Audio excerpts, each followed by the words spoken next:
Hello दोस्तों, मैं उन्नीस शुक्ला AK सिविल एकेडमी में आप सभी का स्वागत करता हूं और आज लेके आया फिर से इतिहास की दूसरी क्लास। ठीक, तो हम इससे पहले इतिहास का परिचय देख चुके हैं, जान चुके हैं इतिहास वास्तविक रूप में है क्या। ये सब सारी चीज़ें हमने जाना है पिछली वीडियो में, यानी पिछले क्लास में हमने ये सब सारी चीज़ें जानी है। ठीक, तो अब देखेंगे आज हम जो कुछ पढ़ेंगे उसके आगे का पढ़ेंगे। हम क्या पढ़े थे कि उन समय को अतीत में कितने भागों में बांटा गया है, 3 भागों में बांटा गया है। सबसे पुराने को मतलब जिसके बारे में कोई जानकारी नहीं थी उसे पूर्व या प्राग ऐतिहासिक काल कहा गया। जिसके बारे में लिखित जानकारी थी लेकिन उसे पढ़ाया समझा नहीं जा सकता था तो उसे आदि ऐतिहासिक काल कहा गया। और फिर उसके बाद क्या बताया गया, जिसके बारे में लिखित जानकारी भी थी और उसे पढ़ा भी जा सकता था उसे ऐतिहासिक काल कहा गया। यहाँ तक हम लोगों ने पिछली क्लास में पढ़ा था। तो अब हम पढ़ेंगे उसके आगे से, यानी लिखित जानकारी, लिखित साक्ष्य प्राप्त हो चुके थे। तो अब बात करते हैं, लिखने की बात आ गई तो हुआ क्या कि सबसे पहले ध्यान से रखेंगे, यहाँ पर लिखे हैं कुछ पॉइंट, उसको जान लेते हैं, उसके बाद हम आगे की बात स्टार्ट करेंगे। ठीक है, तो सबसे पहले जानते हैं कुछ लिखा है। देखिए लिखा है ताड़पत्र। ताड़पत्र अगर शब्द का प्रयोग हुआ तो उसका मतलब ये होगा कि ताड़ के पेड़ के चौड़े पत्ते, यानी जो ताड़ का पेड़ होता है उन पत्तों को क्या कहा जाता था, ताड़पत्र कहा जाता था। ठीक, अब बात करते हैं भोजपत्र। भोज क्या है, भोजपत्र मतलब भूर्ज, एक भूर्ज नामक एक पेड़ है। ठीक, भूर्ज नामक पेड़ है जिसकी पेड़ की छाल, यानी छाल का मतलब समझते हैं जो ऊपर से लगी होती थी उन्हीं को क्या कहते थे, भोजपत्र, यानी ये भी लिखने के प्रयोग में लाई जाती थी। अब देखिएगा ताम्रपत्र। ताम्र का मतलब होता है तांबा। ताम्र का मतलब क्या होता है, तांबा। तो यहाँ पे देखिए ताम्रपत्र का मतलब हुआ तांबे के पतले एवं चपटे टुकड़े। इन लोगों को भी, ये सब सारी चीज़ें जो हैं वो आपको लिखने वाली चीज़ें यानी लिखने के लिए प्रयोग में लाई जाती थी। अगला आता है स्तंभ लेख। स्तंभ लेख का मतलब पत्थर के खंभों पर लिखे लेख पत्र, यानी पत्थर का जो खंभा होता है, खंभा तो आप जानते ही हैं, स्तंभ का मतलब खंभा ही होता है। पत्थर का जो खंभा होता है उसी पे जो लिखे लेख होते थे उन्हें क्या कहा जाता था, स्तंभ लेख कहा जाता था। अगली बात आती है शिलालेख। शिलालेख में समझते हैं, शिला यानी पत्थर की जो चट्टान होती है उसे शिला ही तो कहते हैं, यानी पत्थर की बड़ी सी चट्टान हो उसे शिला ही कहेंगे। तो पत्थर की चट्टानों पे उस पर कुछ लिख दिया जाता था तो उन्हें क्या कहते थे, शिलालेख कहा जाता था। ठीक, क्लियर है ना। तो इन सभी शब्दों का यूज आगे हम करेंगे, इसलिए इसका मतलब हम यहाँ पे लिख दिए हैं। ठीक, तो ध्यान देंगे, अब लिखने की बात आई है। ठीक, तो लिखने की जब बात आई तो अब बात करते हैं कि ये लिखने वाली कहानी कहाँ से स्टार्ट हुई। देखिएगा फिर से देखेंगे, मानव ने क्या हुआ, जब मानव ने लिखना प्रारंभ किया, क्या किया, लिखना, ध्यान से देखिएगा, लिखना प्रारंभ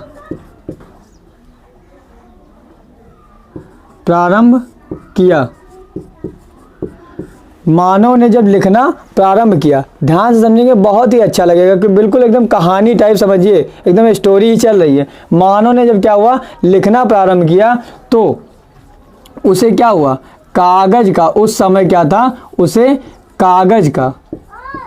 कागज का ज्ञान नहीं था, यानी कागज का ज्ञान नहीं था, मतलब कागज के बारे में कोई जानकारी नहीं थी। ठीक, तो वो क्या करता भाई, लिखना तो उसने प्रारंभ कर दिया था, लिखने की चीज़ें उन्हें चाहिए थी, मतलब वो लिखना जान चुका था, लेकिन उस समय वहाँ तक क्या हुआ, उसे कागज़ का कोई ज्ञान नहीं था। आज के टाइम पे क्या है, कागज़ का ज्ञान है, मनुष्य को क्या है, कागज़ का ज्ञान है, इसलिए कागज़ पे लिखना आसान है। लेकिन पहले क्या था, पहले ऐसा नहीं था। तब मानव क्या करता था, तो प्रारंभ में जब मानव ने लिखना प्रारंभ किया तो कागज़ का ज्ञान जब नहीं था तब क्या हुआ, उसने क्या किया, ताड़पत्र, भोजपत्र और ताम्रपत्रों पर लिखना शुरू किया। ध्यान से समझिएगा क्या हुआ, ताड़पत्र, भोजपत्र तथा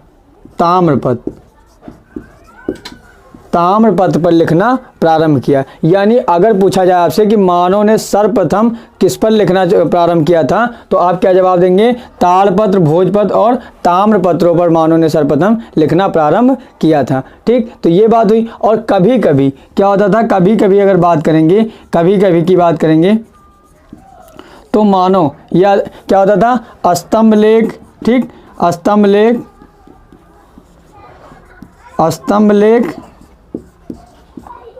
और शिलालेख, इन पर भी लिखता था। मतलब इनके बाद क्या होता था, कभी कभी स्तंभ लेख और शिलालेख पर भी लिखा करता था। ठीक, तो इस तरीके से कहानी हुई। अब हम बात करते हैं इन्हीं तरीके से, जब लिखित की बात हो गई, लिखना शुरू हो गया, तो अब हम बात करते हैं इन्हीं को इतिहासकारों ने क्या बताया कि इन्हीं के बारे में जानकारी देने के लिए 2 स्रोतों के बारे में इन्हें विभाजित कर दिया। मतलब अगर हम बात करते हैं कि इतिहासकारों ने क्या किया, इनको जानने के लिए स्रोतों में विभाजित कर दिया। मतलब स्रोत को बताया कि इस माध्यम से इनकी जानकारी मिल सकती है। तो इन्हें 2 स्रोतों के बारे में बताया गया। कौन कौन से बताए गए, देखिएगा। पहला पॉइंट का आपका एक पॉइंट जो निकल के आया, ध्यान से देखिए। पहला था पुरातात्विक स्रोत, जो आपका आया पुरातात्विक स्रोत। ठीक, पहला पॉइंट क्या था, पुरातात्विक स्रोत, और दूसरा साहित्यिक स्रोत। ध्यान से देखिएगा, साहित्यिक स्रोत। ठीक, 2 स्रोतों के अनुसार हमें जानकारी मिलती है। अब पुरातात्विक स्रोत क्या होते हैं और साहित्यिक स्रोत क्या होते हैं, ये हम जानते हैं। मतलब इतिहास में जानने का एक माध्यम है, जो साधन है, वो क्या है, पुरातात्विक स्रोत है और एक साहित्यिक स्रोत है, कि हमें जानकारी कैसे मिली। आपको पहले दिखाया गया है इतिहास जानने के स्रोत, और कब, क्या और कैसे हुआ, इन सब सारी चीज़ों के बारे में जानकारी हम ले रहे हैं। ठीक, तो देखिएगा पुरातात्विक स्रोत क्या होते हैं। पुरातत्व का मतलब हमने पिछले वीडियो में बताया है, फिर से रिपीट करते हैं। पुरातत्व का मतलब होता है जो प्राचीन समय में क्या थी, वस्तुएं थी, मिली हुई वस्तुएं, इमारतें या निर्मित मंदिर, ये सब किसके अंतर्गत आती हैं, मतलब पुरातात्विक स्रोत के अंतर्गत आती हैं। ठीक, दूसरा पॉइंट साहित्यिक स्रोत, यानी वो जीवन के साहित्य से जुड़ी हुई कहानियां जो लिखित में होती हैं। जैसे क्या हुआ, अगर लिखित के जैसे वेद हुआ, ठीक, वेद अगर है तो वो भी लिखित में है किसी तरीके से। रामायण हुआ, महाभारत हुआ, ये सब सारी चीज़ें किसके अंतर्गत आती हैं, किसके, साहित्यिक स्रोत के अंतर्गत आती हैं। क्लियर हो रहा है कि नहीं हो रहा है। तो अब हम बात करते हैं, यहाँ पे देखेंगे सबसे पहला पॉइंट, अगर हम बात करते हैं ए, लिख देते हैं। देखिएगा क्या है, पहले में ए की बात करते हैं तो आपका है अभिलेख। देखिएगा कुछ बताया गया है किताब के माध्यम से, तो उसके बारे में हम जान लेते हैं। ठीक, तो अभिलेख, पहला पॉइंट क्या है, अभिलेख हुआ। जैसे कहीं पे लिखी हुई चीज़ें हैं, हमने क्या बताया, तो वो किस में आई है, यह अभिलेख। अभिलेख का मतलब कहीं भी चीज़ें अगर स्थापित कहीं स्तंभ में लिख दी जाएं, तो वो सारी चीज़ें किसके अंतर्गत आएंगी, पुरातात्विक स्रोत। अब देखिए ये दूसरा पॉइंट अगर बात करेंगे, दूसरा आपका आ गया सिक्के। क्या आ गया, सिक्के एवं मुहरें, सिक्के एवं मोहरें। ठीक, ये सब किसके अंतर्गत आती हैं, ये सारी चीज़ें जो हैं पुरातात्विक स्रोत के अंतर्गत आती हैं। अब हम जान लेते हैं अभिलेख के बारे में। तो आपको हम अभिलेख के बारे में कुछ उदाहरण के तौर पर समझाते हैं। तो देखिएगा स्क्रीन पे आपको दिख रहा होगा कि एक आपका रुक्मिणदेही अभिलेख लिख रहा होगा। रुक्मिणदेही अभिलेख किसका, अशोक द्वारा निर्मित कराया गया ये अभिलेख है। यानी ये कुछ जो सारी चीज़ें आपको समझ में नहीं आ रही होंगी कि ये लिखा क्या है, ये ब्राह्मी लिपि में अगर देखा जाए तो ये किस में लिखा है, ये ब्राह्मी लिपि में लिखा है। ध्यान से देखिएगा, ये ब्राह्मी लिपि में लिखा है। ठीक, और हम लोग पढ़ते क्या हैं, देवनागरी लिपि पढ़ते हैं, इसलिए समझ में नहीं आ रहा है। ये ब्राह्मी लिपि में लिखा हुआ है, रुक्मिणदेही अभिलेख है, वो क्या है, अशोक द्वारा निर्मित लिखा गया एक अभिलेख है। ठीक, तो अब देखिएगा इसमें लिखा क्या है, ये सब जान लेते हैं। ये है क्या, ये लुम्बिनी नेपाल में स्थित, कहाँ पे है, ध्यान से देखेंगे, ये जो है ये लुम्बिनी नेपाल, ध्यान से देखिएगा, लुम्बिनी नेपाल, लुम्बिनी नेपाल में स्थित है। ठीक, जो अभिलेख किया है ये लुम्बिनी नेपाल में स्थित है। ठीक, इसमें लिखा क्या है ये जान लेते हैं। इसमें पूछा जाता है कि रुक्मिणदेही अभिलेख में क्या लिखा होता है या क्या लिखा है, तो आप ये बताएंगे कि सम्राट अशोक द्वारा यह बताया गया है कि लुम्बिनी में उपज का 8वां भाग, लुम्बिनी में यानी उपज, ध्यान से देखिएगा, लुम्बिनी में उपज का 8वां भाग, कुल उपज का 8वां भाग, कुल उपज का 8वां भाग कर के रूप में लिया जाएगा। ठीक, 8वां भाग कर के रूप में लिया जाएगा, ये सम्राट अशोक ने इसमें घोषित किया है। ठीक, तो ध्यान दीजिएगा, ये ब्राह्मी लिपि में लिखा है इसलिए पढ़ने में नहीं आता है। ठीक, तो ये बात क्लियर हो गई। अब बात आती है दूसरा किसका, इसमें सिक्के और मोहरे की। सिक्के की बात करते हैं तो एक पहले सिक्के के बारे में जान लेते हैं, फिर मोहरे के बारे में जानेंगे। सिक्के में आपको स्क्रीन पे अब दिख रहा होगा सिक्के, ठीक। आपको एक देखिए गोल टाइप का एक सिक्का दिख रहा है। इसमें क्या दिख रहा है, ध्यान से देखिएगा। इसमें आपको दिख रहा होगा कोई व्यक्ति देखिए घुड़सवारी करता हुआ दिखाई दे रहा है, ठीक। घुड़सवारी करता हुआ दिखाई दे रहा है, ठीक। तो इसमें अब देखते हैं ये क्या है। इसमें सिक्कों को मिलने से ये पता चलता है, आपको पता ये चलेगा कि उस समय सिक्कों की जो बनावट थी वो कैसी थी, ठीक। सिक्कों का आकार कैसा था और सिक्कों के मतलब धातु से सिक्कों की किस धातु की थी, इस धातु के माध्यम से ये पता चलता था कि उस समय की आर्थिक स्थिति कैसी थी। मतलब उनमें नाम और इसमें नाम तथा उस समय का ज्ञान होता है। तो आपको दिख रहा है यहाँ पे घुड़सवारी करता हुआ कोई व्यक्ति दिख रहा है। तो अब मैं बता दूं इस सिक्के के बारे में कि ये कब चलाया गया था। ये गुप्त शासक, क्या था, गुप्त शासक कुमारगुप्त। ध्यान दीजिए कौन सा, कुमारगुप्त प्रथम, गुप्त शासक कुमारगुप्त प्रथम, ठीक। गुप्त शासक कुमारगुप्त प्रथम द्वारा यह सिक्का चलाया गया था। अब देखिए उसमें घुड़सवारी करता हुआ व्यक्ति दिख रहा है, तो आपको ये पता होना चाहिए, उससे ये जानकारी मिली कि जो वहाँ का शासक था यानी राजा सम्राट था वो उसे क्या था, उसे घुड़सवारी करने में बहुत अधिक रुचि थी, यानी वो अच्छा एक घुड़सवार था। मतलब जो कुमारगुप्त प्रथम था वो क्या था, अच्छा घुड़सवार माना जाता था, ठीक। यही तो बात मिल सकती है नहीं, यानी उसे घुड़सवारी करने में बहुत ही रुचि थी। तो ये बात क्लियर हो गई। तो ये सिक्का जो दिख रहा है वो गुप्त शासक कुमारगुप्त प्रथम द्वारा चलाया गया है, जिसमें घुड़सवारी करते हुए दिखाया जा रहा है, ठीक। ये बात क्लियर हो गई। अब हम बात कर लेते हैं, सिक्के हो गए आपके, इसके बारे में मोहरे के बारे में बात कर लेते हैं। मोहरे क्या होती थी, देखिएगा मोहरे क्या है।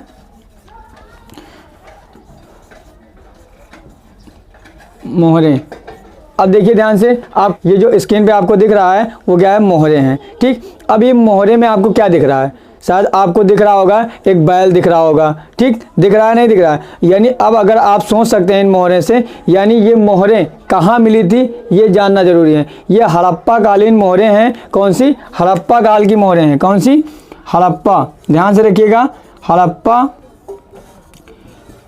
कालीन मोहरे, हड़प्पा कालीन मोहरे हैं जो कहाँ पर मिली थी, मेसोपोटामिया में मिली थी। कहाँ से,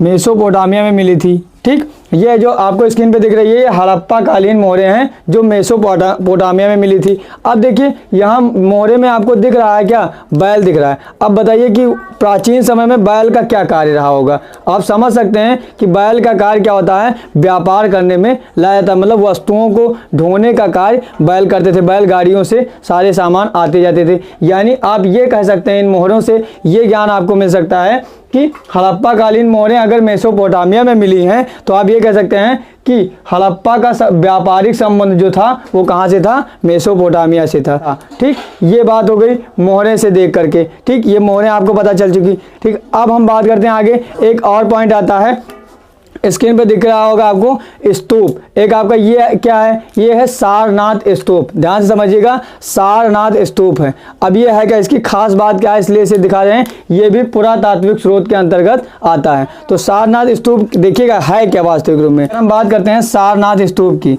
ध्यान समझिए, सारनाथ, अगला पॉइंट जो आएगा आपका सी ले लेते हैं, ठीक है। अभी साहित्यिक स्रोत छोड़ रखते हैं, अभी इसकी बात करते हैं सारनाथ स्तूप, ठीक।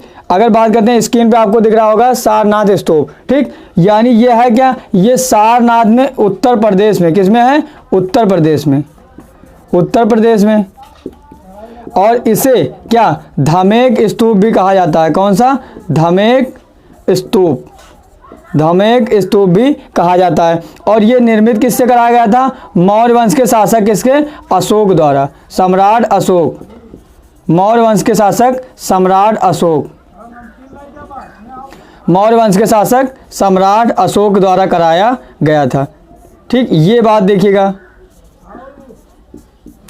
समझ में आया। तो ये बात जो आपको दिख रही है वो सारनाथ स्तूप, इसकी खास बात क्या है, इसकी खास बात क्या है कि महात्मा बुद्ध, जो महात्मा बुद्ध गौतम बुद्ध जी थे, उन्होंने सबसे पहले अपना उपदेश जो था, सबसे पहले अपना उपदेश कहाँ दिया था, सारनाथ स्तूप, यानी इसी सारनाथ स्तूप में दिया था। तो बात क्लियर रही, आपको दिख भी रहा है स्क्रीन पर ये सारी चीजें, इसलिए सारनाथ स्तूप आपसे क्वेश्चन पूछा जाता है कि सारनाथ स्तूप कहाँ स्थित है। यह पूछा जाता है कि महात्मा बुद्ध ने, गौतम बुद्ध जी ने सबसे पहला उपदेश आपने कहाँ दिया था, अपना कहाँ दिया था, तो यहाँ सारनाथ स्तूप में है। कहाँ, उत्तर प्रदेश में। इसे धमेक स्तूप के नाम से जानते हैं। इसको निर्मित किसने कराया था, और मौर्य वंश के शासक सम्राट अशोक ने इसे निर्मित कराया था। बात क्लियर हो रही है कि नहीं हो रही है। तो ये सारी चीजें हो गई, पुरातात्विक स्रोत के अंतर्गत आने वाली सारी चीजें हो चुकी। अब हम बात करते हैं किसकी, साहित्यिक स्रोत की। ठीक, अगला पॉइंट हम जो पढ़ रहे थे वो किसका पढ़ रहे थे, साहित्यिक स्रोत के बारे में जान लेते हैं। साहित्यिक स्रोत हमने क्या कहा, पुस्तकों पर निर्भर करते हैं। अगर हम बात करते हैं पुस्तकों, यानी कि आपको पुस्तक का नाम, लेखक का नाम और वो किसके अंतर्गत लिखी गई हैं, ये सारी चीजें अगर आपको क्लियर है तो साहित्यिक स्रोत का ज्ञान कैसे मिला, ये आप सारी चीजें बड़े आसानी से समझ सकते हैं। ठीक, तो देखिएगा साहित्यिक स्रोतों में कुछ बुकें हैं, यानी कुछ पुस्तकें हैं, उनके लेखक का नाम है और वो किस क्षेत्र से हैं, यानी किससे संबंधित हैं, इन सारी चीज़ों को आपको समझा दिया जाएगा। आपको क्या करना है, उसे याद कर लेना है, बस सारी चीज़ें क्लियर हो जाएंगी। तो क्या होगा, इतिहास के जानने के स्रोत सारे क्लियर हो जाएंगे। एक पुरातात्विक स्रोत के बारे में मैंने आपको डिटेल में दिखा दिया, और साहित्यिक स्रोत यानी पुस्तकों का नाम, लेखकों का नाम और वो किस क्षेत्र से संबंधित हैं, इन सारी चीज़ों को के बारे में अच्छे से जान सकेंगे। तो आपको स्क्रीन पे दिखने वाला है ये साहित्यिक स्रोत की कुछ पुस्तकें हैं और उनके लेखक का नाम तथा वो किस क्षेत्र से हैं, ये सारी चीज़ें आपको स्क्रीन पर दिखने वाली है। तो आप क्या करेंगे, चाहें तो स्क्रीनशॉट ले सकते हैं और चाहें तो उसे आप एक कॉपी में नोट कर सकते हैं। ठीक है, तो अब स्क्रीन पे आने वाला है, देख लीजिएगा। अगर हम बात करते हैं, पहला देखिएगा धार्मिक साहित्य लिखा है, स्क्रीन पे आपको दिख रहा होगा धार्मिक साहित्य। धार्मिक साहित्य का मतलब, अगर पहले 3 किताबें हैं, अगर ध्यान से देखिएगा धार्मिक साहित्य में वेद किसी ने लिखा नहीं था, यानी लेखक, इनकी उत्पत्ति हुई थी इसलिए इन्हें लेखक का नाम नहीं दिया। संबंध, काल का विवरण यानी आर्यों के संबंध में ये किताबें हैं। अगला पॉइंट रामायण एवं महाभारत, ये रामायण वाल्मीकि ने तथा महाभारत वेद व्यास ने लिखा था। ठीक, तो ये कहाँ से संबंधित है, महाकाव्य कालीन समाज के विषय से है। तीसरी किताब आती है जैन एवं बौद्ध साहित्य, क्या आती है, जैन एवं बौद्ध साहित्य, यानी ये कहाँ से है, यह 6वीं शताब्दी ईसा पूर्व की राजनीतिक, सामाजिक एवं धार्मिक स्थिति के बारे में बताती है। अगला आता है धर्मेतर साहित्य, लिखा होगा स्क्रीन पे दिख रहा होगा धर्मेतर साहित्य यानी कि उसमें आती है 2 किताबें, एक अर्थशास्त्र है जो किसके द्वारा लिखी गई है, कौटिल्य यानी चाणक्य के द्वारा लिखी गई है। किस संबंध से है, मौर्यकालीन समाज की राजनीतिक, सामाजिक एवं आर्थिक एवं धार्मिक स्थिति को बताती है, ये लिखा हुआ है। अगली किताब आती है राजतरंगिणी किसके द्वारा लिखी गई है, कलहर द्वारा लिखी गई है। ये किसके है, कश्मीर के 11वीं और 12वीं शताब्दी के इतिहास के विषय में बताती है। अगला पॉइंट विदेशी यात्रियों के वृत्तांत यानी इंडिका, जो किसने लिखी थी, मेगास्थनीज ने। ये कौन थे, यूनानी राजदूत। आपको स्क्रीन पे दिख रहा होगा चंद्रगुप्त मौर्यकालीन समाज की झलक है, कहाँ से संबंधित है, चंद्रगुप्त मौर्यकालीन समाज की झलक से संबंधित है। ठीक, अगला यात्रा विवरण, 2 किताबें हैं, एक यात्रा विवरण फायान, दोनों चीनी यात्रियों ने लिखी थी। फायान जो चीनी यात्री था गुप्त काल से संबंधित है, फायान द्वारा जो यात्रा विवरण लिखी गई है वो गुप्त काल से संबंधित है। तथा दूसरी यात्रा विवरण है जो स्वयं तसांग यानी हुएन सांग द्वारा लिखी गई है, ये भी चीनी यात्री थे। ये किससे संबंधित है, हर्षवर्धन के शासन काल का विवरण बताती है। तो ये सारी किताबें साहित्यिक स्रोत के अंतर्गत आती हैं। तो आप ध्यान रखेंगे कि ये साहित्यिक स्रोत जो सारी चीज़ें हो चुकी, ये आपको ऐसे नोट कर लेना है और ऐसे ही डायरेक्ट क्वेश्चन पूछे जाते हैं। तो यहाँ तक क्या हुआ कि इतिहास जानने के लिए स्रोत जो हैं उनके बारे में हमने जाना, पुरातात्विक स्रोत और साहित्यिक स्रोत के माध्यम से सारी जानकारी जानी। और देखिएगा आपके ये क्या हुआ, कब कैसे और कब हुआ, ये सब भी हमने इसी के साथ साथ जाना। तो हमने क्या किया, अभी तक इतिहास में कैसे क्या प्रारंभ हुआ, इन सब सारी चीज़ों के बारे में अच्छे ढंग से समझा है। अब धीरे धीरे क्या करेंगे और विस्तार में चलेंगे, एक स्टेप बाय स्टेप। अगर हम बात करेंगे इन्हीं इतिहास के बारे में अगर थोड़ा थोड़ा आगे बढ़ते ही, एक चैप्टर वाइज आगे बढ़ते ही चलेंगे। आपको कहीं भी समस्या आ रही है, हमने पहले ही कहा, यहाँ से जो इतिहास की क्लास चल रही है, यहाँ दुनिया का कोई भी एग्जाम अगर हो रहा है, आप देना चाहते हैं तो इस क्लास को लेते रहिए। कभी भी कोई भी प्रश्न बचेगा ही नहीं यहाँ से कि आपको ना समझाया जाए। आपके चित्र सहित आपको क्या होगा, फिगर भी दिखाया जाएगा, सारी चीज़ें आपको यहाँ पे दिखा कर ही समझाई जाएंगी, ऐसे ही सारी चीज़ें लिखाई नहीं जाएंगी। तो आप यहाँ से क्लास जरूर लीजिए, आप क्लास को मिस ना करिए। अगर अच्छे से इतिहास के बारे में अपनी समझ विकसित करना चाहते हैं तो इस क्लास को रेगुलर लेते रहिए, ठीक है। तो अब देखिएगा, यहाँ तक कोई समस्या होगी तो कमेंट करेंगे। वीडियो अगर अच्छी लग रही है तो लाइक करेंगे, तथा इस चैनल पर नए हैं, वीडियो को पहली बार देख रहे हैं तो चैनल को सब्सक्राइब अवश्य करिए, ताकि जब भी कोई नई वीडियो अपलोड की जाए तो आपके मोबाइल फ़ोन तक आसानी से नोटिफिकेशन पहुँच सके। और ध्यान रखेंगे कि शेयर करिए ताकि अधिक से अधिक स्टूडेंट इसका लाभ उठा सकें। बहुत बहुत धन्यवाद।